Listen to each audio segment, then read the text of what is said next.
하나님이 우리를 양육하신다고 말씀을 지난 시간에 드렸죠. 어떻게 양육하십니까? 은혜로 양육한다고 말씀을 드렸습니다. 은혜란 말은 기프트, 선물입니다. 하나님으로부터 오는 모든 선물을 은혜 이렇게 말씀을 합니다. 은혜 안에는 은총도 들고 은사도 들었습니다. 구원도 들었지요. 도심이 들었습니다. 은혜는 총괄적인 겁니다. 그 은혜로 하나님께서 우리를 양육하시는데 왜 양육하시느냐? 예수님에게까지 우리가 자라도록 양육하신다. 그렇게 말씀을 드렸습니다. 우리 신앙생활 할 때 교회에서만 양육하는 것이 아니라 가정에서도 사회생활에서도 범사에 양육하신다. 그 양육하시면 우리는 성장하겠지요. 그 성장하는 것을 성화 이렇게 말씀을 드렸습니다. 여러분 예수님을 믿는다고 해서 고난이 없는 게 아닙니다. 마가복음 4장 말씀을 쭉 지금 읽어보시면 아시겠지만 하나님 말씀대로 따라 살아도 고난이 옵니다. 하나님의 명령을 따라 살고 하나님이 기뻐하시는 뜻을 따라 살고 믿음으로 사는데도 고난은 옵니다. 오늘 제가 마가복음 4장 35절부터 38절까지인가요? 말씀을 쭉 보면 이렇게 말씀합니다.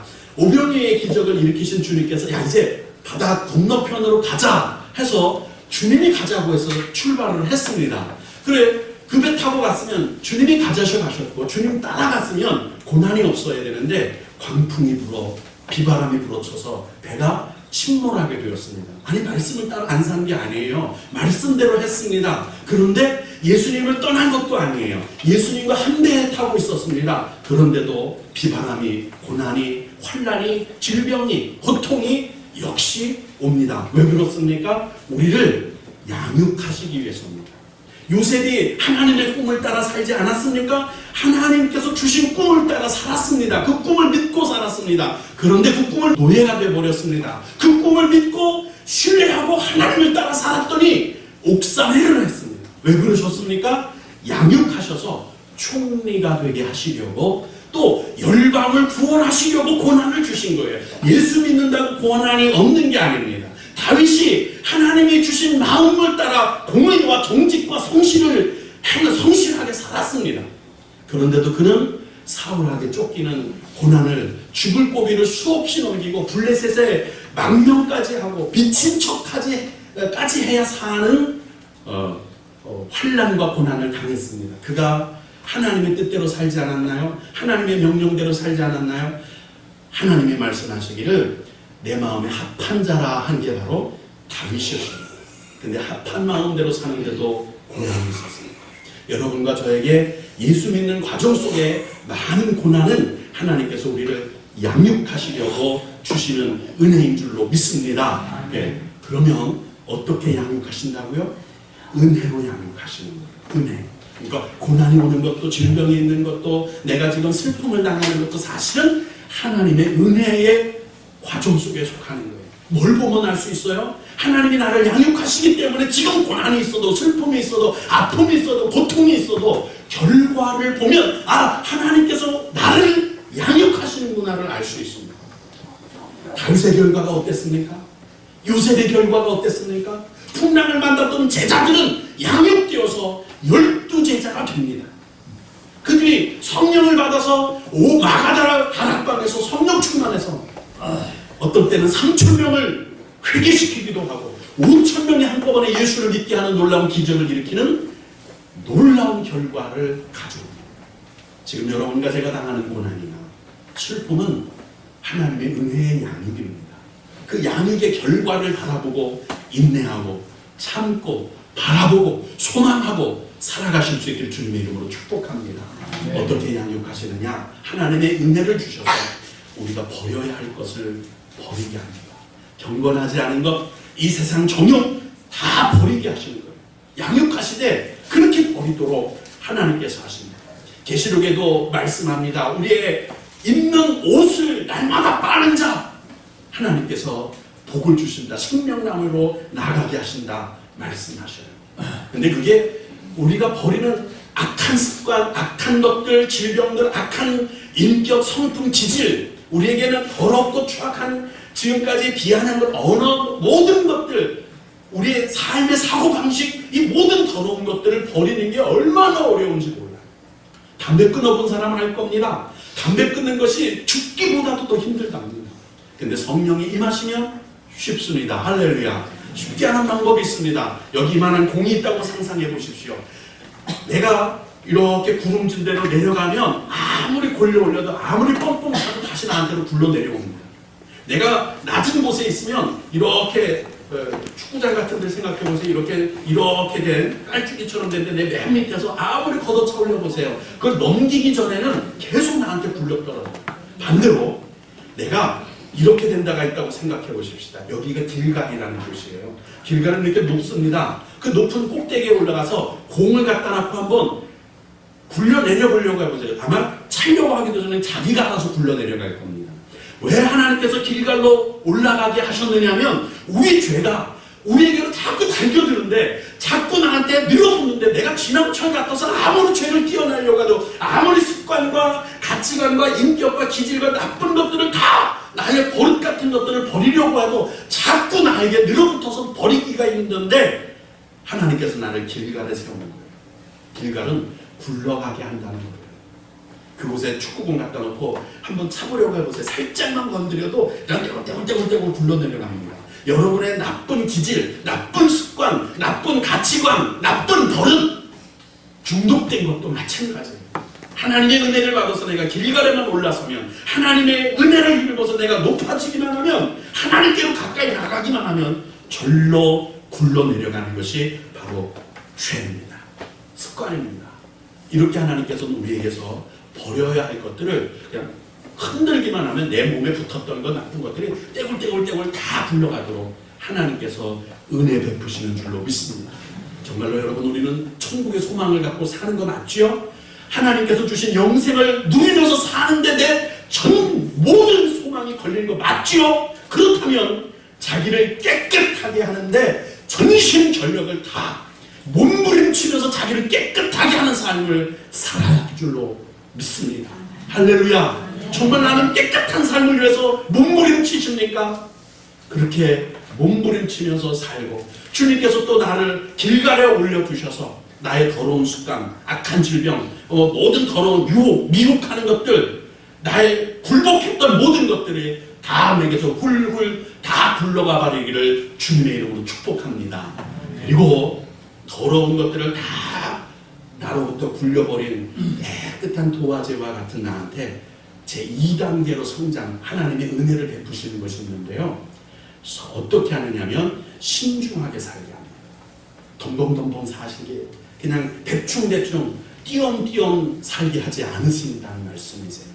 보면은 띄엄띄엄 신앙생활하는 사람, 띄엄띄엄 사는 사람이 얼마나 많은지 대충대충 그냥 삽니다. 그렇게 해서는 성화가 되지를 않습니다.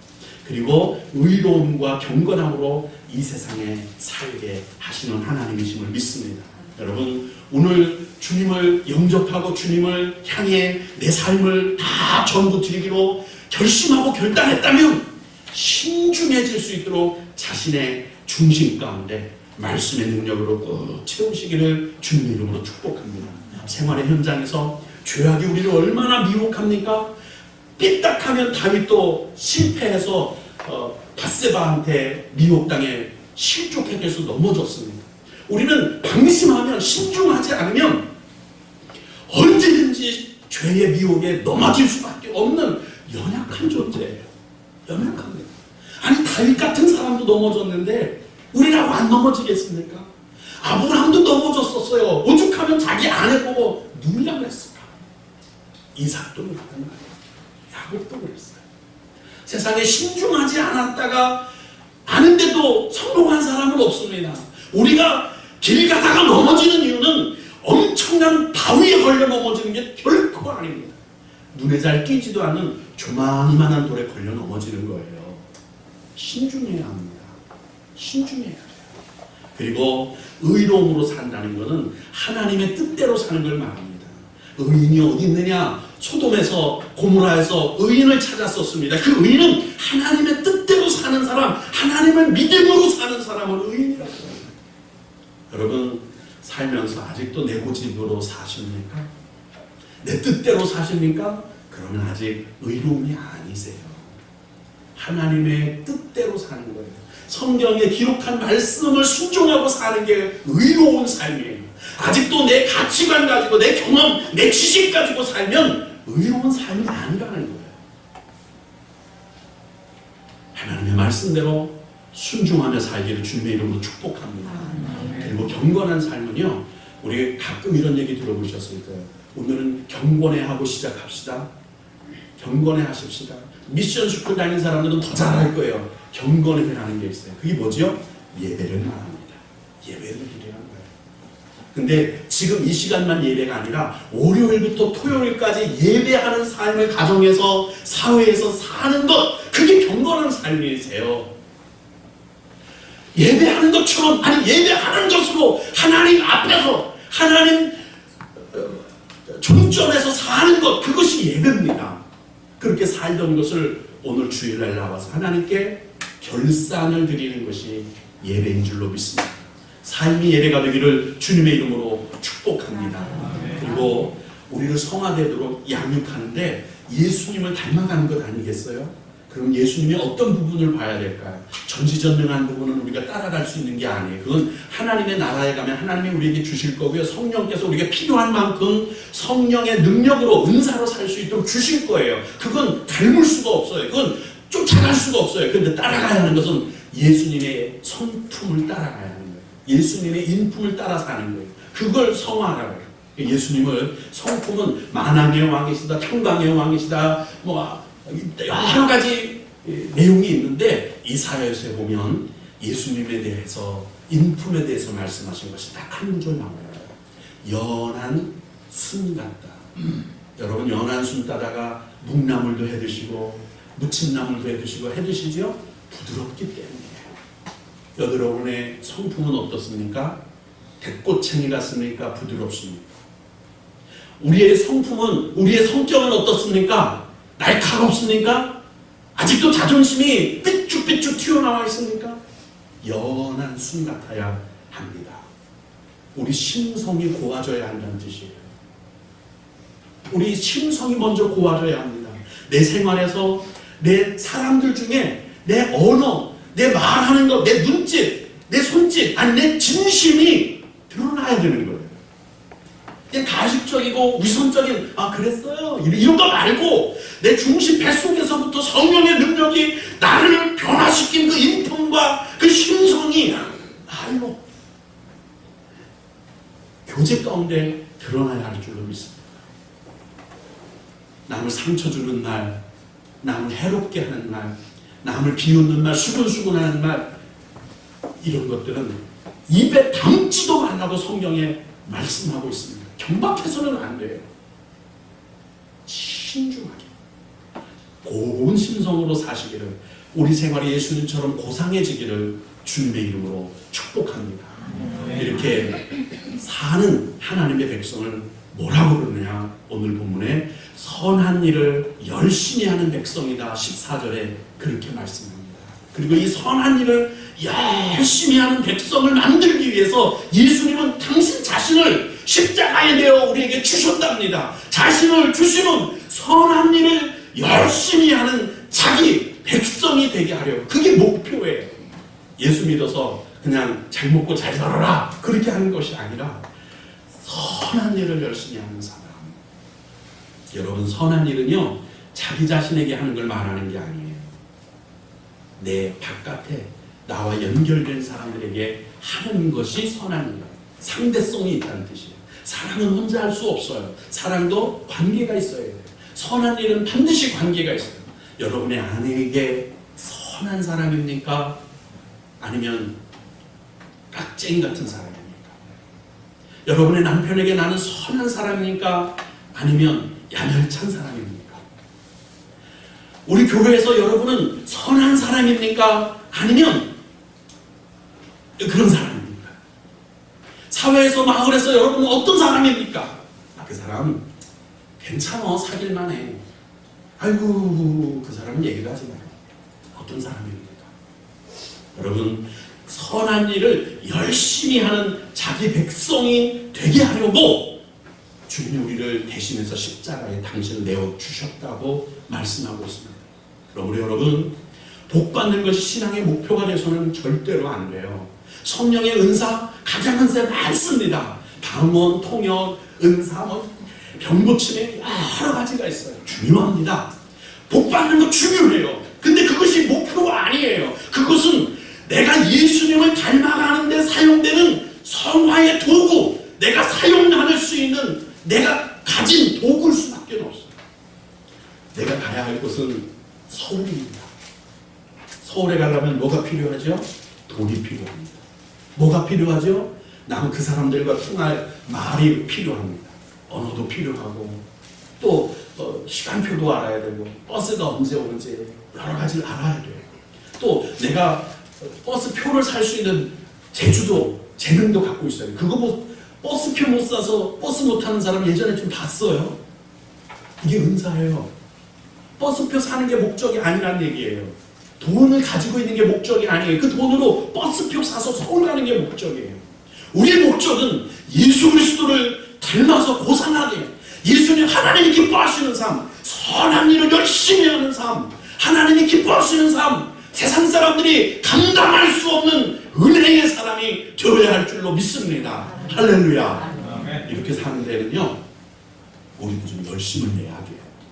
뭐를 내야 된다고요? 열심을 좀 내야 돼요. 그래서 주님께서 우리에게 하신 말씀이 있어요. 너 성화되고 성장하고 자라나서 내가 기뻐하는 사람이 되라. 해서 은혜로 우리를 양육하시면서 은혜의 조건을 하나 거신 것이 있어요. 오늘 14절, 13절 말씀입니다. 복스러운 소망, 그리고 우리의 크신 하나님 구주 예수 그리스도의 영광이 나타나는 것, 요거 두 개를 기다리라, 그렇게 조건을 내어 보내셨어요. 여러분, 복스러운 소망도 예수님의 영광이 나타나는 것도 역시 재림을 말씀하고 있습니다. 뭘 기다리면서 살아라는 거예요? 예수님 다시 오실 것을 기다리고 살아야 하는 거예요. 지미 카터 미국 대통령이 그랬답니다. 오늘 오후에 예수님이 재림하실 것처럼 나는 살겠다. 그분 지금 막 집 짓느라 다니라고 정신이 없어요. 그 집 지어서 가난한 사람, 불쌍한 사람들 나눠주는 일을 하고 다니거든요. 그 지미 카터 대통령, 전 대통령이죠, 미국 대통령, 그 사람이 하는 말, 오늘 오후에 주님이 재림하는 것처럼 주님 재림한다, 그렇게 난 생각하고 지금을 살겠다. 여러분, 주님을 기다리고 사는, 그렇게 사는 사람이 선한 일에 열심은 안 될 수가 없지요. 성화가 안 될 수가 없지요. 주님을 닮아가는데 전폭적으로 자기를 드릴 수밖에 없는 것 아니겠습니까?